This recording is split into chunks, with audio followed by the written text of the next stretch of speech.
Ma'am Charo, hindi ba to pressure dahil si Dingdong galing po ng Rewind na isang umabot ng billion, almost a billion? Oh, syempre, may pressure. Pressure po sa inyo yun? In fact, yeah, I wanted to ask him kung gusto pa niyang gawin. Oo, ako yung na-pressure. Pwede ko ikwento kung paano nagsimula kung gusto mo. Gusto mo parang magaling sa akin. So, okay, sige. Ano muna ako? Sige. Wait lang. Okay So, lang. Sige, usap na muna kayo. sorry. Mainit yata ulo ni Ding. Sorry. Tapos na kayo? Tapos na kayo? Yeah, okay. So, kay Dingdong naman. So, nawala tuloy ako. Sorry, Ma'am Chan. Anong pakiramdam na... Baka siguro, text mo na siguro sa akin yung mga tanong mo. Hindi, diyan ka lang. Kasi nga, that's why I asked him kung Gusto niya. gusto pa ba niyang ituloy. Naku, isang malaking karangalan po para sa atin ang nakapanayam po na isa dahil medyo panatag na loob ko sa kanya. Dito sa isa, medyo kinakabahan ako dahil tingin ko pa sa kanya, presidente ng ABS-CBN, naging presidente ng ABS-CBN. Siyempre, una sa lahat, naging actress muna siya bago ang lahat. Miss Charo Santos Concho at ang kanyang kapareha sa Only We Know, Dingdong Dantes. Yes! My Hello, leading hello. man. Yeah. Thank you very much. Hello. Napensa ko, Audrey. Ma'am Charo, yan, I'm ano? so proud of you. Ay, salamat, Yeah. Ma'am Charo. Yes. Naalala niyo pa nung araw. Yes, of Yung course. Yung nga, mga pag-uusap natin sa Ay, hindi corridor, po. sa ABS. Ano? Hindi po. Ako'y sumusulat sa inyo. I know. Oo, hindi para ilabas siya sa MMK. Pag nawawalan ako ng trabaho ito sa ABS, Yes. susulat ako sa inyo. Tapos ang tawag sa akin si Tita Cory. Oo. Sabi ni Charo, bigyan daw kita ng trabaho. Ayun. Yes. So, hindi ko makalimutan kay Ma'am Charo yun. At ito naman ngayon, syempre, hindi na presidente si Ma'am Charo. Pwede na natin siyang, hindi naman pagtripan, kundi ituring siya bilang artista ulit. Ma'am Charo, anong pakiramdam na leading lady po kayo? Pangalawa, yung ngarag kayo sa promo. Ay, naku, hindi ako narag. Ine-enjoy ko to. Ine-enjoy nyo. Oo, ine-enjoy ko. Pero as I was telling Ding Dong earlier, sabi ko, ibang-iba na pala the way we promote movies. Oo. Dati, one major media launch and that's it, di ba? And then you do the guestings on television shows. Pero ngayon, ang daming digital executions. And I find it so refreshing. Pati nga pagti-TikTok Oh. Talagang sumasakay kayo sa Gen Z. Yes. Ano hong rason nun? Bakit, magti-TikTok na rin ako? Maging sa set ng Batang Quiapo. Ng Batang Quiapo. I think if you want to stay relevant and you want to keep that connection with your audience, you have to go with yung kung anong mga pagbabago sa panahon para lang makilala ka nila bilang isang tao, hindi lang bilang isang performer, di ba? Makilala nila yung pagkatao mo talaga. Lalo na ako na nanggaling ako sa corporate world. So ang tingin sa akin, di ba, yung dating presidente ng ABS-CBN. So gusto ko makilala nila ako bilang si Charo Santos, yung Na nagti-TikTok? oo, di ba? Na I'm having fun. Ang lakas makabagit. Galing nga kasi Yeah. may Di ba?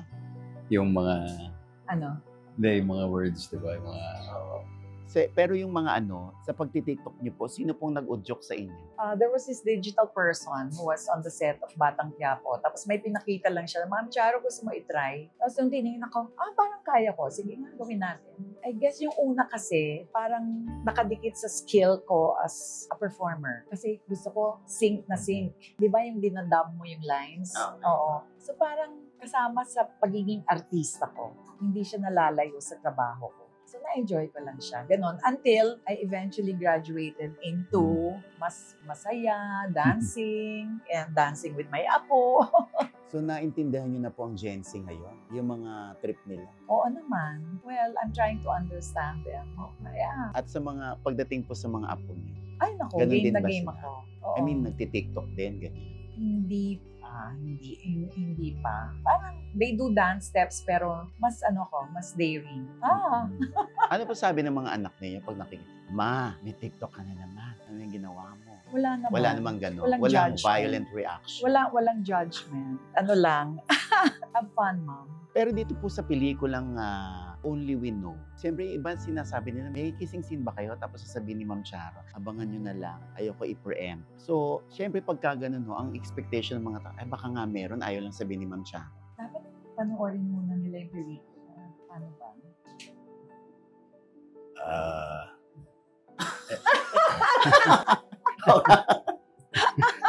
Di ba? Pre-preempt ba namin? Hindi. Okay, so, Oo. ma'am, yung pong pelikulang Only We Know, parang kayo lang din po nakakaalam kung ano yung As characters. characters po ninyo. Bilang Betty at saka Ryan, parang yung nararamdaman namin para sa isa't isa, hindi na namin binigyan ng definition. Only we know. Tama? Mhm. At nakapukaw ng atensyon ng marami doon, yung eksena parang nag-grocery kayo. Tapos sa pagkamalan, Mama, so parang, uy, yung card bago ko yun na labas, ano yung line? Favorite scene ni Dong yun? Hindi ko siya mama. O, di ko siya mama. Di ko siya mama. Oo. Okay naman, di ba? Nangyayari sa tunay na buhay between an older woman and a younger man. Pero alam mo yung pinakamagandang balita, ewan ko nagbabasa ako ng mga comments sa inyo. Parang wala namang violent reaction sa inyo na or nagtaas ng kilay na si Ryan o si Ding Dong ay bakit si Ma'am Charo? Bakit yung Why this pairing? parang bago sa panlasa nila o sa paningin nila na, uy, si Ma'am Charo gaganap na gano'n. Ano pong reaction nyo dun sa mga comments na parang na-excite sila na si Ma'am Charo kakaiba dito? Siguro, nabigyan hustisya ko yung karakter ni Betty. So they see me as Betty. Nahiwalay nila yung Charo, kung ano man yung perception nila or imahe ko sa kanila. Nakita nila ako as the character in the film. So nakakatuwa naman yun. Ito po bang pelikulang Only We Know, ito na po ba yung umpisa ng pagiging aktibo nyo ulit sa pelikula? Or minsan lang ito at puro kayo teleserye at MMK? I just finished also doing another film, pero hindi pa, wala pang distribution plans yung producer. Siguro, one movie per year is, if the right story comes along, the right project comes along, will not hurt. Dito si Ding Dong ang producer at si Ma'am Charo ay kilala rin dating producer. Hindi ho kayo bumakas? Hindi naman masyado. Hindi, di ba? Si Ma'am Charo dati, ang yung Vision? Yung Vision Films ko. Vision yeah. Films, Oo. opo. No, not that. So, dito sa pelikula ninyo, Ma'am Charo, kakaiba nga ito. At sinasabi nga nila na parang, hindi ito parang dating Charo na nagdadrama na Unang-unang love story ko, sa puntong ito ng career ko, ngayon lang ako makagawa ng love story. And it came at the right time. Parang who would think that 10 years ago, I would be doing love story between an older woman and a younger man. Wala sa consciousness ko. Pero dumating siya. It landed on my lap and we waited for 7 years pero natuloy. Eto na nga. Ito na nga. Actually, yeah. Sa akin, wala ka ba itatanong sa akin? Sandali muna. Ma'am Charo, hindi ba to pressure dahil si Ding Dong galing po ng Rewind na isang umabot ng billion, almost a billion? Syempre, may pressure. Pressure po sa inyo yun? In fact, yeah, I wanted to ask him I asked him before we started the film kung gusto pa niyang gawin. Oo. Ako yung nape-pressure Ako yung na-pressure. Pwede ko ikwento kung paano nagsimula. Gusto mo parang magaling sa akin. So, okay, sige. Muna ako. Focus muna ako kay Ma'am Charo para... Sige. Wait lang. So... Okay lang. Sige, usap na muna kayo. Wala akong tubig para malagyan din natin ang something. Sige. Okay. Baka siguro, text mo na siguro sa akin yung mga tanong mo. Hindi, diyan ka lang. Hindi. Wala akong tubig. Usap na muna kayo. Anyway, so hindi nyo naramdaman yung pressure dito? Naramdaman. Kasi nga, that's why I asked him Kung gusto niya. kung gusto pa ba niyang ituloy. Kasi it was pitched to us 7 years ago. Siyempre, after the box office success of Rewind, di ba? Ako yung naninervyos. Oo. Oo. Tapos, syempre, pag magandang balita, kung makakatapat o makakasabay siya sa kinita ng Rewind. Hindi ko naman naiisip yun. Tapos Ma'am Charo Oo, yan. Hindi ko naman naiisip yun kasi ibang-iba ang konteksto, di ba? Kasi Metro Manila Film Festival yung Rewind eh. Di ba? Nandun yung mga tao, may pera, ganyan. So anyway, sorry. Mainit yata ulo ni Ding Dong. Sorry. Tapos na kayo? Tapos na kayo? Yeah, okay. So, kay Ding Dong naman. Sorry. Nawala tuloy ako. Anong pakiramdam? Hindi si Ma'am Charo. Sorry, Ma'am Charo. Anong pakiramdam na pinaprank po namin kay ni Ding Dong? Ha?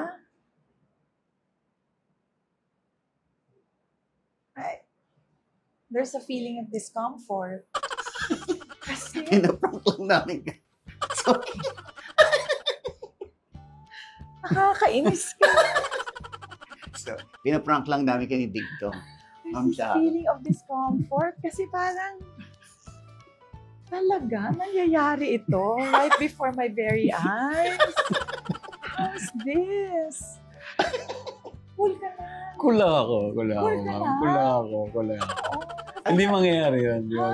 Bakit? Napipikon na siya. Napipikon. Yun ang Hindi mo role. pinapansin. Pansinin mo siya. Oo nga. Hindi. Kaming dalawa ang interviewees dito. Hindi, yun na nga. Hindi. Don't make him feel bad. Hindi, ako You cooperated. Oo, alam mo yan. Kasama yun. Alam ko talaga na hindi niya ako tatanungin. Ganon. Feel niyo ba na naiinis ako? Oo, sobra.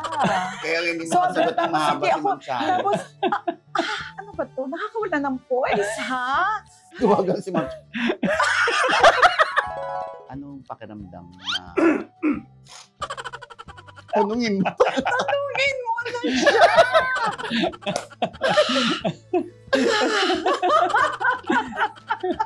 Grabe kayo. Kinausap ko si Ding Dong. Sabi ko, tignan mo, prank ka natin si Ma'am Charo. Pero ano lang, easy. Slight lang. Slight lang, Ma'am Slight. Charo. Slide. Nasa ano ka pa, Ha? kalmado ka pa niyan. Kalmado. Oo. Well, at least, natanong mo na lahat ng Oo. gusto mo talaga. Anong feeling mo na, Naprinang ka po? hindi na, yung alam ko, Parang I need to hiyang-hiya drink, ka. I need to drink water. Water. Oh, walang. Oh my God. Totoo water, may totoo water. Pero ano niya, na-sense yun na medyo nainis na. Oo. At saka parang, oh my God, he walked out. He walked out of the interview. This is really coming out. I thought we're promoting the film. How will Audrey feel that he walked out of the interview? Oh my God. Will there be a backlash?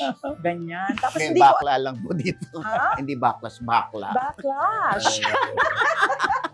Tapos sabi ko, paano ba yan? Do I stop the interview? Diba? Will I request you to stop the interview and calm him down? Diba? Galing, pero ang galing how you, Ha? you're very calm. Still very calm. Kalmado ka. Kalmado pa rin. Hindi ko, gusto ko nang pumasok o metro eh. Ano bang Ano? sabihin ko para umalis ako dito. Pero yung lie detector test, di ako kalmado.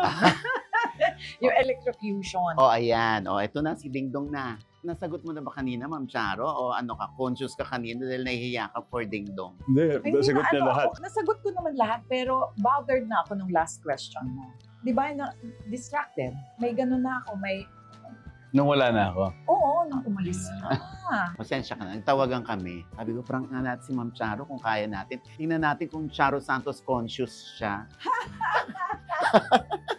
Nag-multitask na ako. Yung parang, oh my God, paano to? Can the Star Cinema promo team step up? Ganyan, diba? Oo. Ayan. O anyway, ako ho ay galak na galak dahil kakaiba to sa panlasa ng bawat Pilipinong manonood nitong pelikula. So yun na nga yung tanong ko. Tinanong ko si Ma'am Charo, Dong. Narinig ko yun. May Hindi mo ako pressure. pinapansin eh. May pressure, Dong. Kasi galing ka sa Rewind, ang movie niyo ni Ma'am Oh, Charo. hindi, not at all. Kasi pag pumipili ako, at least ako, ng pelikula, talagang sinisiguro ko na in love ako sa project. So, and that's the same feeling na nakuha ko nung ginawa namin yung Rewind. And nung ginawa rin naman namin, wala namang expectations. Parang hindi naman namin talaga, natin our wildest dreams na malaman namin na mangyayari yung ganong success ng pelikula. And dahil nangyari, bonus siya para sa amin. But ang pinakamahalaga sa lahat ay kampante ka dun sa kwento. And that's the same feeling I have for this movie. That's how much we believe in it. That's how we do this. Wala. I'm still breathing out. Yung nervous ko. Ngayon lang lumabas. May delay? Oo. May delay. Oo. Binabalikan ko yung mga pangyayari. Okay. Pero cool na cool pa rin. Oo, di ba? Pero mamaya yan, magsisigaw na si Ma'am Charo. Anyway, so para lang ma-break yung tingin mo kay Ma'am Charo na isa siyang malaking tao doon, ano ba yun? Nag-bonding muna kayo para lang, alam mo yun, matawag mo siyang, anong tawag? Ma'am Charo. Ma'am Charo pa rin. Pero kasi, syempre, close kayo rito sa movie eh. So, nag-bonding po ba muna kayo? Lumabas kayo para lang makilala ang isa't isa? Madami. May script reading, meron kami a few dinners, and the usual process. The usual, diba? Of preparing for a project. Pero, parang yung 7 years na yun, parang yun yung pinaka-prep. yeah. Dahil yung una pa lang, yung unang meeting, siyempre, yung ng predecessor, matagal. Isipin mo, 7 years yun. So, parang in a way, nag-umpisa na rin kaming bumuo ng kanya-kanya mga characters. Pero si Ma'am Charo, parang tulala pa rin. Anyway. Grabe to. This is one for the books. Pero naniniwala ba kayo doon, Ma'am Charo, na kapag ang leading man mas bata, hawa din kayo, parang nahahawa rin kayo sa pagkabata. So, you feel, kaedad niyo siya, kaedad niyo yung leading man. Oo, I guess. Malaking bagay. I guess. Oo, Oo. kasi At nga- saka yung narrative kasi, di ba, kasama yun yung konteksto ng kwento. Oo. Di ba? It's not just a matter of him being younger, but the context of the narrative din. Na the two characters kasi nag-journey talaga siya from getting to know each other, tapos feeling comfortable with each other, and then learning to trust each other. Until parang the feelings that we both can't define came about. Parang ganun. Kasi nga, swerte, lagi naming sinasabi sa mga interviews namin na swerte kami kasi si Direk Irene, halos chronological yung pag-shoot niya ng mga eksena. So, we started as characters who were feeling each other, di ba? Tapos, naging komportable. Alam mo, parang may parallelism dun sa totoong nangyari sa amin as actors also. Meron mo ba kayong kwento kay Ding Dong na, alam mo, nung araw kapag sa shooting namin, Dami. marami ba kayong kwento? Marami ba siyang baon na kwento? Like, ano yung mga... At yun ang gusto ko, nagpapakwento talaga ako sa talaga? yan, lahat ng Like, mga- ano yung namangha ka? Talaga? Like magmula nung halimbawa na sabi niya, alam mo ba na ako ang unang-unang dumadating sa set noon at ako ang huling-huling umaalis sa set. Dahil yun yung time na siya ay naging line producer sa mga pelikula ng Regal Films. Okay. So, kinento niya lahat sa akin yung journey niya magmula noon hanggang sa noong naging executive siya ng ABS-CBN. So, para ako, every shooting, looking forward ako to that kwento session. So, ano po yung nangyari dito? Paano yung ganyan? So, galing. Pero ngayon, naninibago kayo, Ma'am Charo? Like, sa pagdating ng mga, obviously, dito naman sa movie, Ay, 90% yata kayo na. Yeah, professional Opo. naman. He's So, a sa mga professional. nakakatrabaho niyo, parang meron ho ba kayong parang reklamo na, ito namang artistang ito, hindi naman kami ganito nung araw. Ba't ba sila ganito na ngayon? Hindi naman. Wala kayong ganong Wala question? naman akong nakatrabaho na hindi yan. O takot sa inyo? Baka. They come to the set on time, they know their lines, they prepare for the scenes. Wala naman akong naramdaman na entitled or, naging unprofessional. Tsaka okay naman sila, lahat respectful. So dito ho ba ay hindi nyo ho pinairal yung pagiging Ma'am Charo nyo kung meron kayong maling eksena, maling linya, tapos napagalitan po kayo ng director, si Direk Irene? Wala. Walang Oo, ganun. alam ko naman yung lugar ko. Kung talent ako, talent ako. So sumusunod ako sa instructions ni Direk. Napagalitan na po ba kayo ng director? Oo. Kasi Ma'am Charo, parang conscious po kayo dyan. si Direk Irene. May ganun kayo? Oo, may ganun. Ano po eksena yun? Tayo na naman ako, no? Hindi ko kasi alam kung pwede ko na i-share kasi hindi pa napapalabas. Okay. Anyway, taas ka ng taas. Nabasa ko na, darling.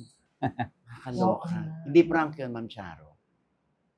Galit, Nainita talaga. galit ka na. Okay. Hindi, prank yun. Ano ba yan? Hindi. Anyway, ayan. Ma'am Charo, kapag kayo po ay nasa kalye, dahil alam nila na merong only we know, like nag-grocery kayo, ganyan. Ano pong madalas yung naririnig na bati sa inyo ng mga tao? Bilang parang nagsa-survey kayo dito para sa movie. Charo, excited kami mapanood yung pelikula ninyo with Ding Dong. Parang kilig. Kinikilig kami sa teaser. Una yung teaser and then the trailer. Yun, looking Yan yung term forward. yung kilig eh. Yung Kasi kilig. Parang, Ikaw rin, Dong. yun yung Dahil siyempre, Ma'am sinasabi. Charo yan, oh. And sa akin naman, ang parati yung tanong, ano ba talaga yung kwento? Kasi parang syempre doon sa trailer kilig eh. Pero alam namin there's something more to it. Syempre hindi ko sinasabi. Basta manood kayo. Because there is definitely something more to it. Hindi lang siya. Basta. Ayan. O ito na ang inyong pagkakataon para ipagmalaki, ipagbanduhan at i-promote po ang ating Only We Know, Ma'am Charo. I am Dong Dance. Hi, I'm Charo Santos. Please watch the movie Only We Know. Showing Showing the others Nationwide. starting June 11. 11. Ano yung takeaway ni Ma'am Charo or yung may papayo nyo sa mga tao na makakapanood nito? Ano yung pwede nyong i-impart sa kanila na sa pag-ibig o sa pakikipagrelasyon? There are no boundaries when it comes to love. No status. It's not about age. It's not about gender. Ang pagmamahal ay pagmamahal. Ang pag-ibig ay pag-ibig. So, namnaminin. Sa wala kayong tinatapakan, wala kayong sinasaktan, magmahal kayo ng Diyos. Dong, ikaw. Well, she said it beautifully. Wala na akong may dadagdag pa. In fact, sinabi niya, agree ako doon. Agree ako doon 100%. Maraming salamat, Ma'am Charo. Nakaraos din po kayo. Andito rin ako. Nauulitin. Andito rin ako. Ay, sorry, andito pala si Dito Dong. ako, andito ako. Sorry, Dong. Hindi, prank yun. Andito ako.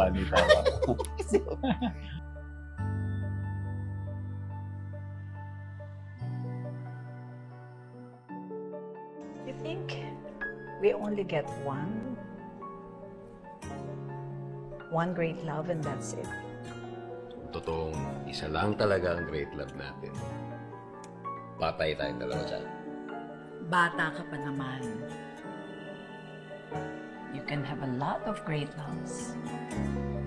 Tayo natikutin. Nothing seems to happen. Mas mahaba ang mga araw. Every day, it's the same routine. Ah!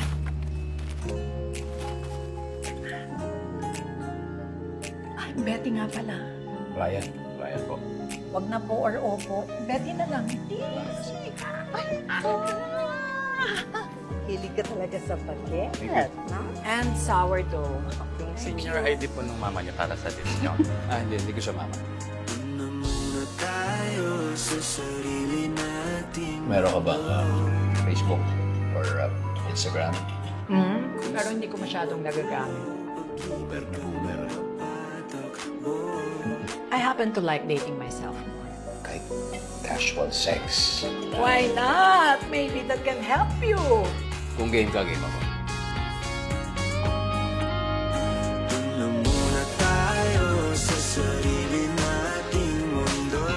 Boyfriend mo yung Ryan. It's not what you think.